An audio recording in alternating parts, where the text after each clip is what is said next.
Welcome to the Soar Podcast, the place for creative entrepreneurs with limitless dreams and unconventional stories who want to build healthier, happier, more profitable self-employed businesses. I'm your host, Ray Hyde Cornell. Get ready to soar. Welcome to the Soar Podcast. On today's episode, we have a longtime client and friend of mine, Cory Waggoner. Cory, tell our listeners what it is that you do. Hey, Ray. Thanks for having me. I'm the CEO and founder of Higher Yields Consulting, located in Denver, Colorado. And I should probably give you a little bit of a break and fill this in for you, but I want people to hear from you. What does Higher Yields do? Yeah, we're a professional consultative service company. So we help cannabis businesses, hemp businesses, psychedelics a little bit. Just getting started into the industry. So we do a lot of regulatory work, competitive, non-competitive applications. We work with governments to create programs. And then we help people become part of those programs. And through that, we help them design their facilities, build them, come in and train their team on how to operate them, and then help them create products and brands once that product's been manufactured or created, and then bring it into the market. So you are really the go-to source of knowledge and best practices and how-tos in building a successful cannabis business.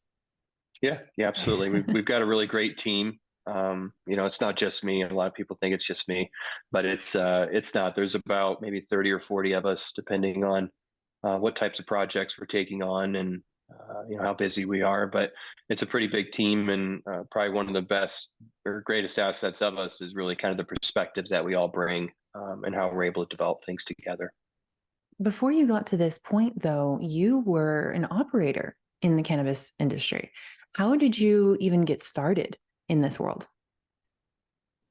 Well, in the Wild Wild West days, back in like 2008, I was making my way out to California.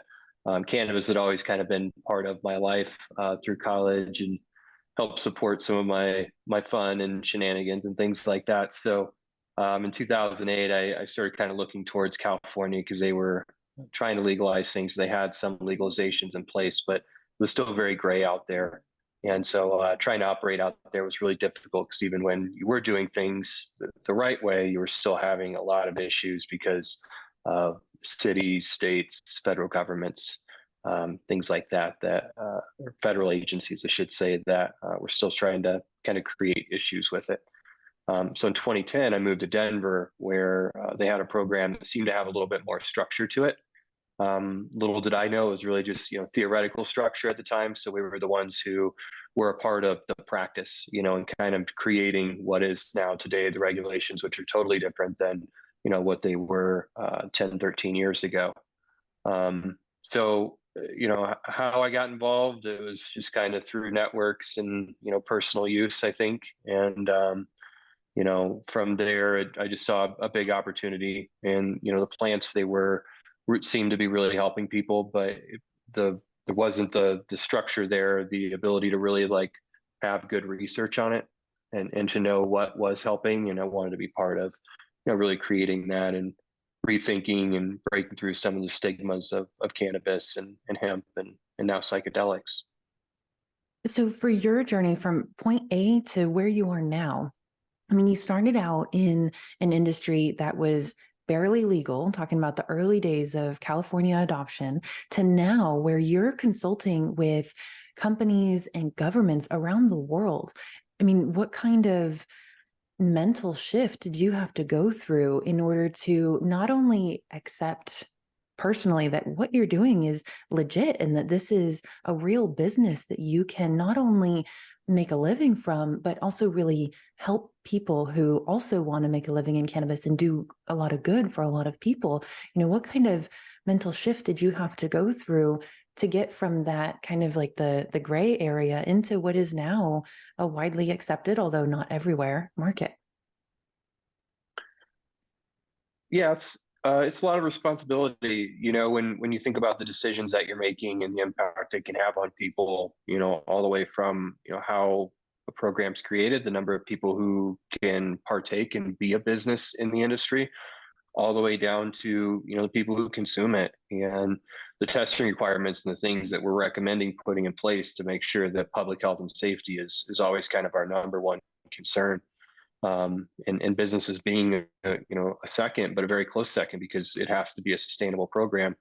I think that it's just kind of evolved as we saw new markets coming online and being a part of markets, and then a new market opened and totally different regulations, totally different program.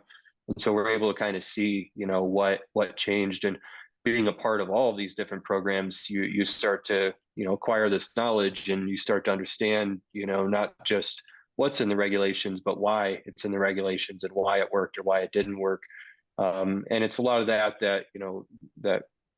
that we do here at Higher Yields, of really leveraging that experience and the things that we've seen and the way we've seen this industry evolve, to be able to help guide these new governments who are looking to create programs, and new operators looking to enter in the industry, because it's a lot different than it was 5-10 years ago. Even 3 years ago, it's changed quite a bit. Yeah. And so one of the things that I work with my mentees a lot through is this idea of imposter syndrome. A lot of people think, well, I want to be a freelance writer. I want to be a freelance graphic designer. I want to be a, OBM, or whatever the case may be, but I've never done it before. And that imposter syndrome of, oh, I've never been paid to do this, even though I know I have the skill set. I know that I'm a good writer or a designer or operations expert, and yet nobody's ever paid me for that skill set. That's something that holds a lot of entrepreneurs back. And yet what you've done is, time and time again, you've said, oh, look, there's a new emerging market. I've never worked in that state before. I've never worked in that sector before, but let's go tackle it. Let's go conquer it.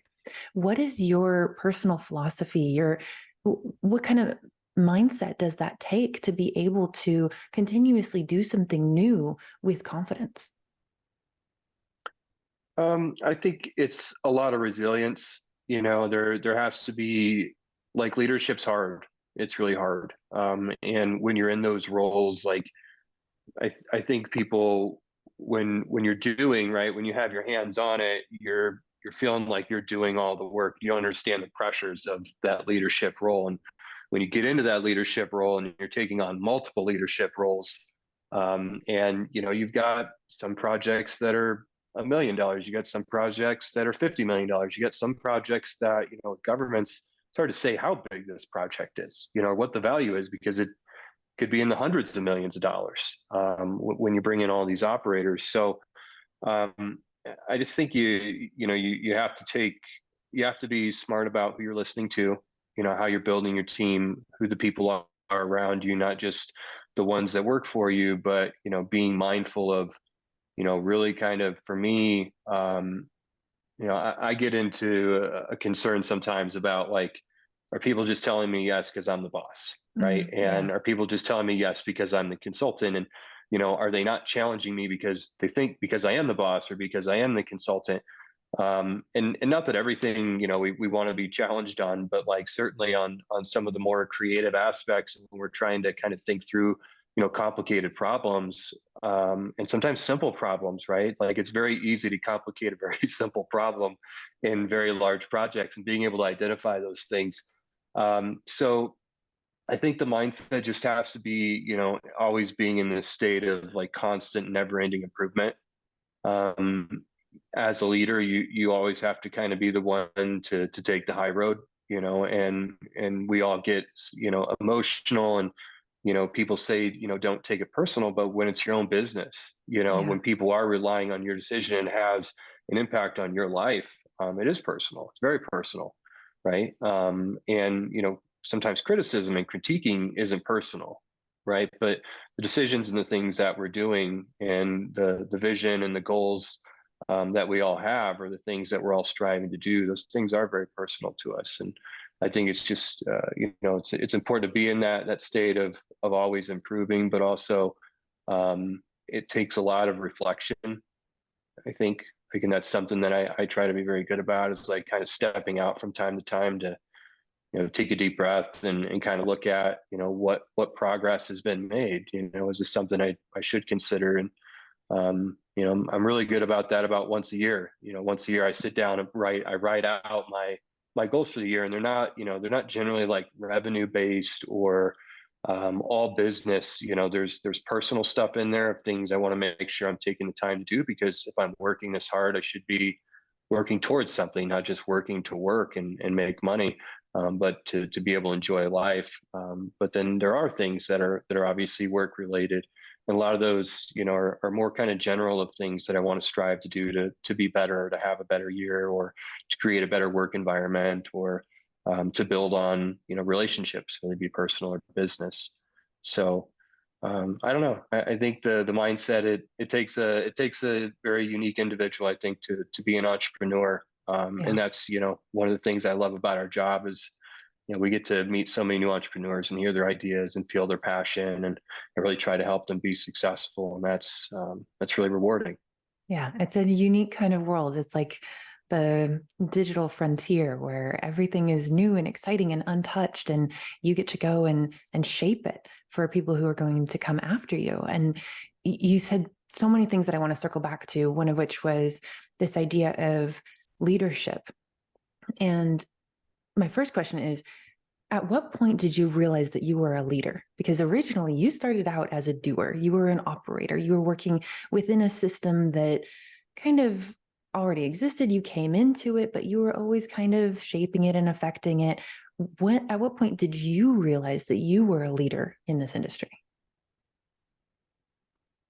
Um, I think even early on, because as an operator, you're still leading those businesses, and some of that leadership at that time was a lot more difficult, because the rules weren't defined, and you had people who were making life changes to come work or come do things and come be a part of things. And for all you know, the next day the DEA was going to come through and chop down all the plants, and you can't pay anybody. And we saw these things, time and time again in Northern California in my first few years. And it comes back to, like, it's very easy to um, to lead a ship when it's calm waters, but when it's rough waters, when the storm hits, that's when, like, I think, like, real leaders kind of define themselves, because you have to be able to guide people through those rough waters and the hard times. The easy times are easy. The easy times are fun, most of the time.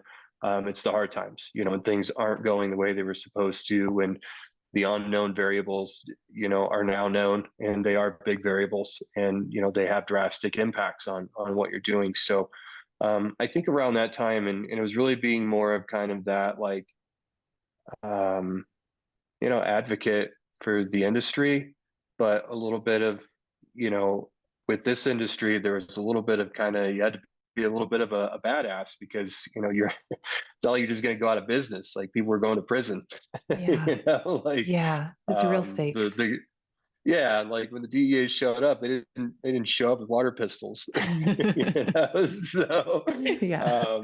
it's trying to keep people calm, keep everybody on the same page, trying to keep everybody aligned. And um, it's always, I think, like, I've always been kind of I'm not like the super boisterous leader, who's constantly out there, like, pounding the fist saying this is what we have to do.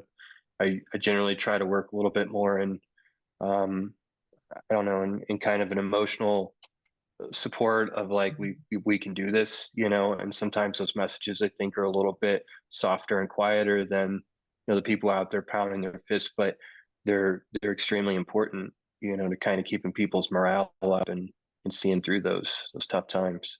And I would argue that your approach, you're kind of this source of calm, this source of stability.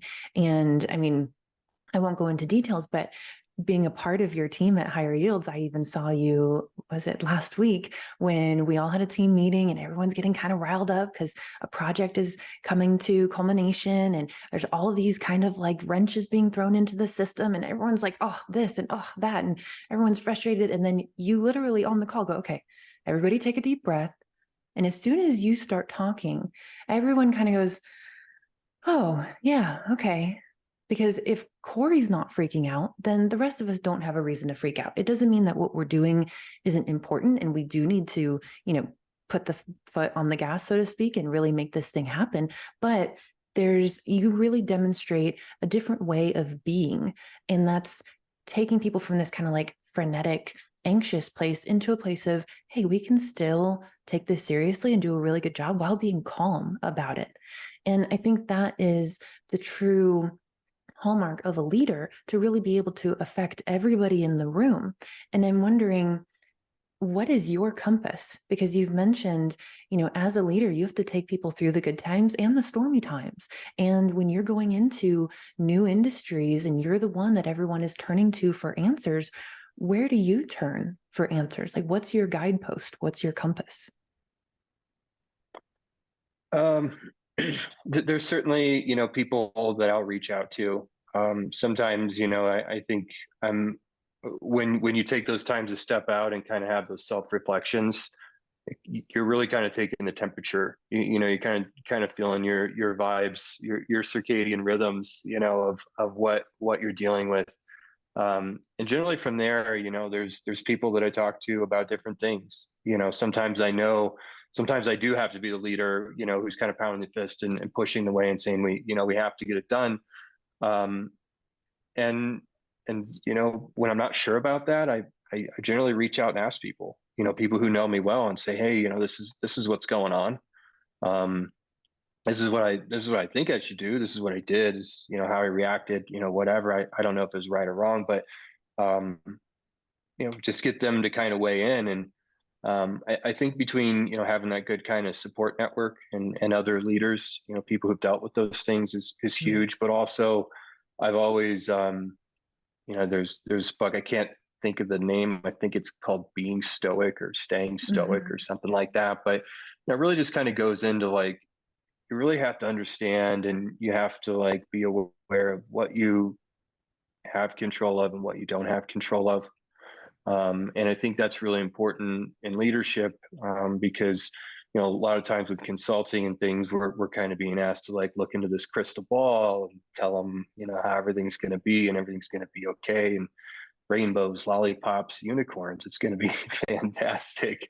But it's not going to look like that on the way there, so, and so I think like being able to like just kind of be yourself, show up as yourself, and know that it's okay to be the quiet leader, know it's okay to be the strong leader, but there's a time and a place for kind of all of those things. And you're going to make right decisions, you're going to make wrong decisions, and doesn't matter how you start. All that really matters is how you finish, and making sure that you finish. And so it's that last 10%, like you were talking about, like once everything's becoming real and all the pieces are coming together and you're about to kind of step into that next chapter, like that's when things get a little bit chaotic, and people people freak out a little bit, and it's like a domino. One person freaks out and then the next person's freaked out, and or everybody's kind of worked themselves up into a tizzy, about to blow themselves up, and you just gotta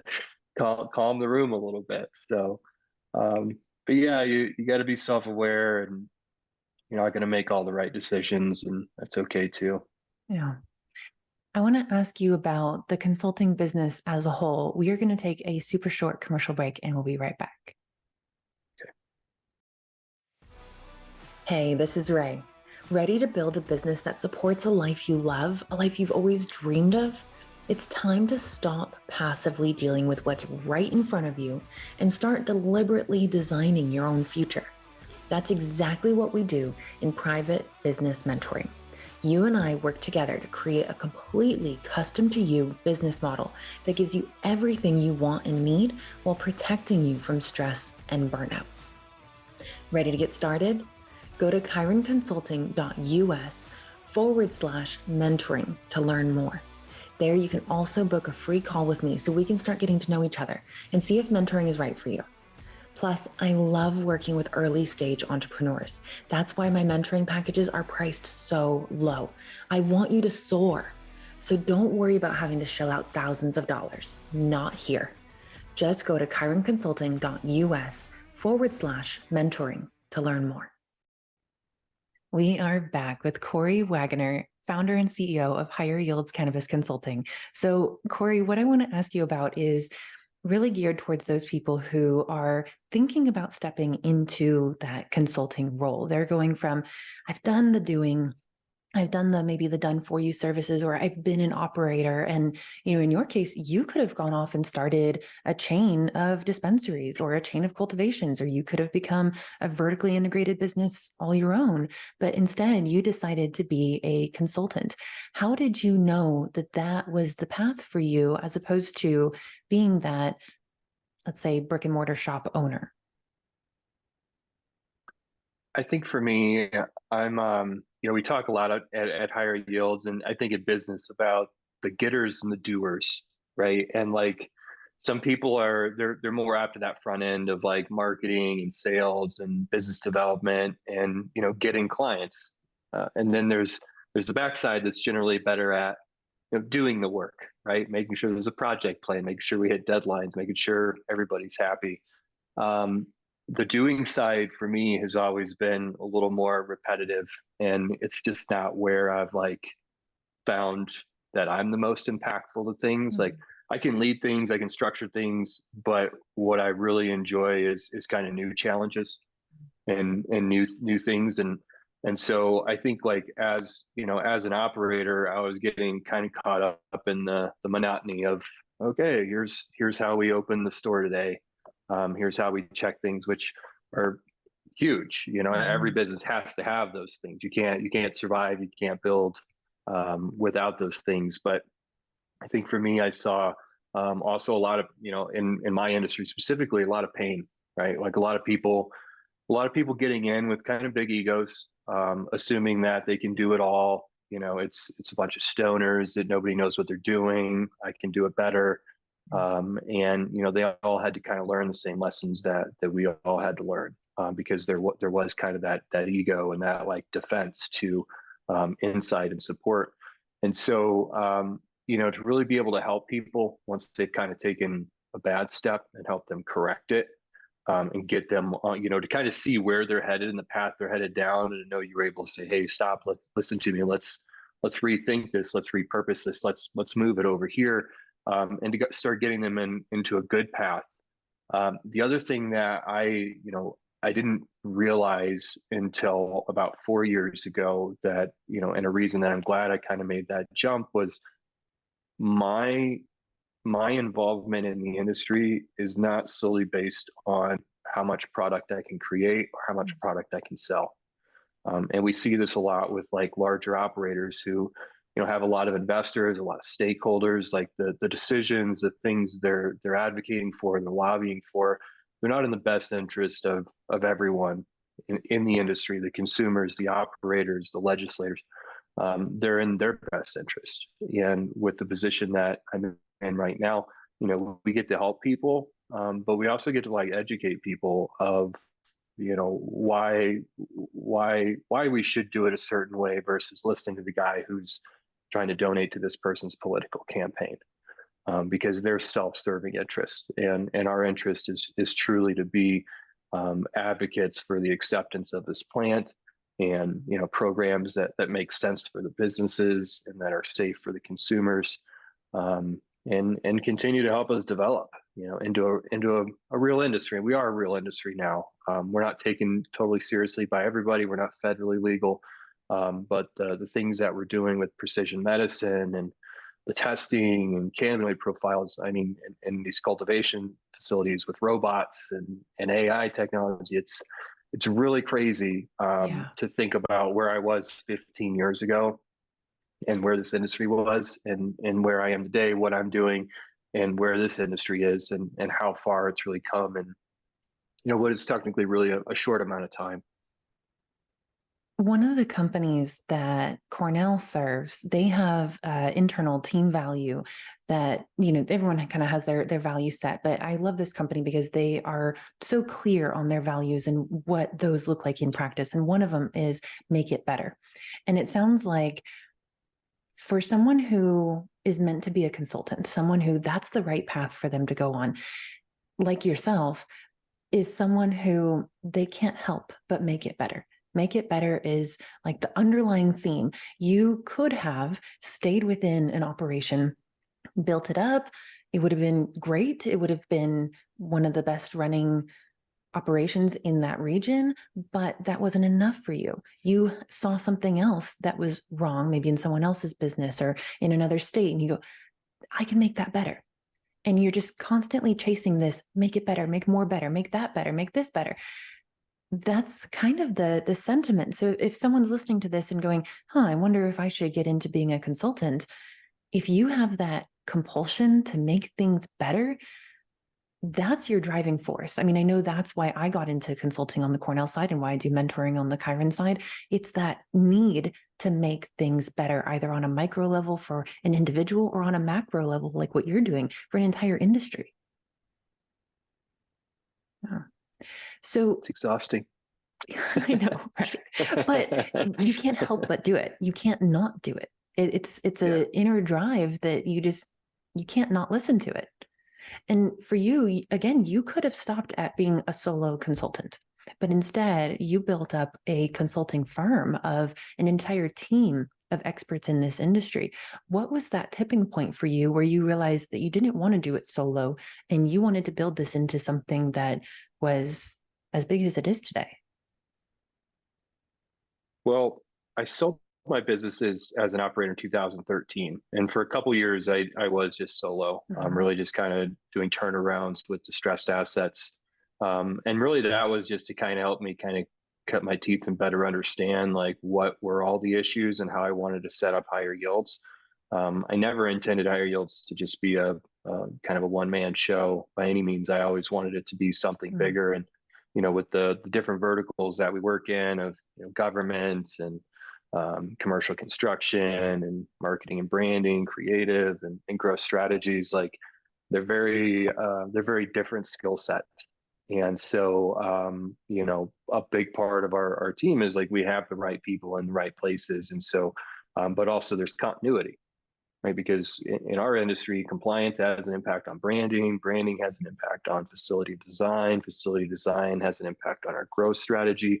So everything is connected. And that was really the hard part, was being able to get all four of these areas like built up to a point where there was enough consistency in the people and their ability to understand what their verticals were, but also how the intersections happened with the other ones, and really making sure it's a relay race, right? Like it's not a sprint. Like there's that passing of the baton, in what we do. That's so important, because if the handle's wrong and you drop it, then everything's dropped. So it's got to really be like a clean shift. And I think that was always kind of my idea, was to have this team that we could just help people from start to finish. Whatever they need, we can help them, and build on their strengths and just support some of the weaknesses and fill some of the gaps and be that bridge to help them get from point A to point B. And now you've gone from working in a small operation in California to then going to Denver, and now you're working with businesses all over the world. So if people want to check out all the cool things that you're doing, where can they find you? We have a very robust website built by Cornell Copywriting. It's fantastic. We just launched it actually, higheryieldsconsulting.com. You can look me up on LinkedIn. It's Cory Waggoner, and you can look us up, Higher Yields, on social media. I think we're on Facebook, LinkedIn, Instagram, Google My Business, Twitter. But easiest way to get in touch with us if you have questions is definitely through the website or through our 800 number, 844 High Yield, HIYIELD. Awesome. And we will put all of those links and information in the show notes. Cory, thank you so much for being here. Yeah, thanks for having me, Ray.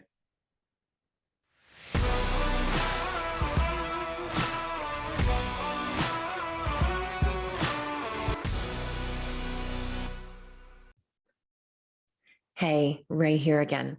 Thanks for listening. If you liked this episode, please subscribe and rate us in your favorite podcasting platform. Want to be a guest on the show or know someone who has an amazing story of entrepreneurship? Apply on our website at chironconsulting.us/podcast.